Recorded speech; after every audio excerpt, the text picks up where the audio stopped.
রংপুরের ঐতিহ্যবাহী মাছ ধরলা নদীর বৈরালী মাছ। এ মাছের আমি চচ্চড়ি করব। এটি অত্যন্ত সহজ, খেতে অনেক মজার এবং সুস্বাদু হয়। হাতে মেখে করতে হয়, হাতে মেখে করলে এটা বেশি খেতে মজা লাগে। আমি এখানে হাফ কাপ পেঁয়াজ নিয়েছি,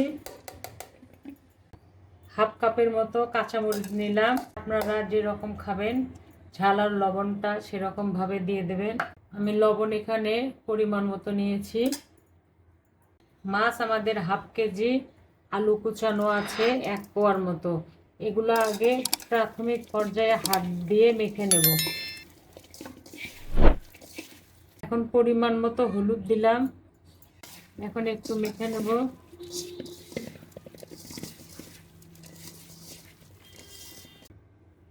হাফ কাপ তেল দিলাম।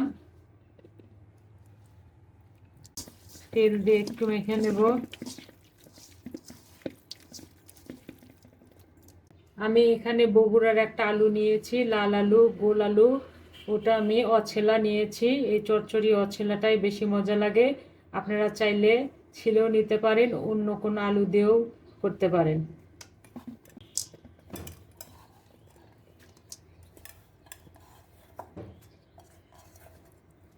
আমি এখন মেখে মেখে একটু নরম করে নেব এবং এই কাজটি খুবই আস্তে আস্তে করতে হবে।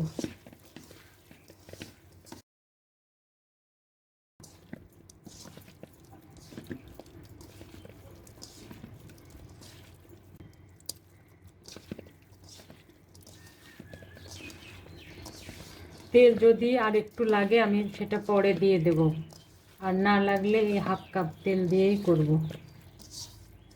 চচ্চড়িতে একটু তেল লাগে।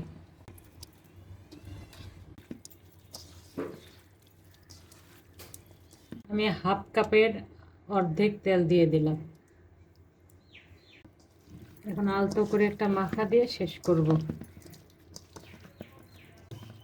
আমার মা অনেক সময় এই ভেতর থেকে এরকম করে জিহ্বাতে এই রসটা দেখে বলতো যে এইভাবে লবণ দেখবি। আশা করি হয়ে যাবে ইনশাল্লাহ, আর হয়তো লাগবে না। জিহ্বাতে লবণ লাগবে তখন আমার মা বলতো মনে করবি যে চচ্চড়িতে আর লবণ লাগবে না।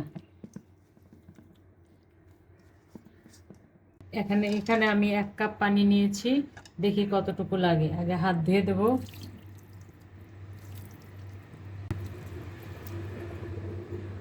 একটু লাগবে, 1 কাপ দিলাম আর 1/4 কাপের মতো হবে।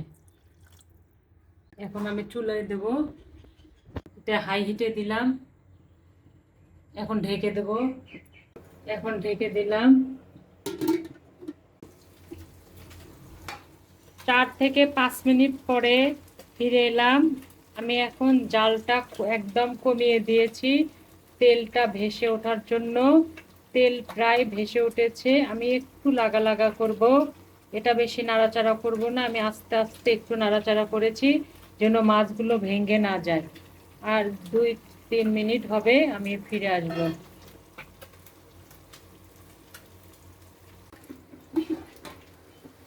আমার বৈরালী মাছের চচ্চড়ি হয়ে গেছে। আমি এখন একটু ধনিয়া পাতা ছিটে দিচ্ছি অল্প করে। আপনারা দেবেন, না পছন্দ করলে দেবেন না। এখন আমি অফ করে দিলাম। আমার মোট সময় 20 মিনিটের মতো লেগেছে। এখন আমি ঢেকে দেব। 3-4 মিনিট পরে ওটা আমি খাওয়ার জন্য পরিবেশন করব। হয়ে গেছে আমার রংপুরের ঐতিহ্যবাহী চচ্চড়ি। এখন আমি সার্ভ করব। সব মিলিয়ে যা সুন্দর একটা গন্ধ আসছে।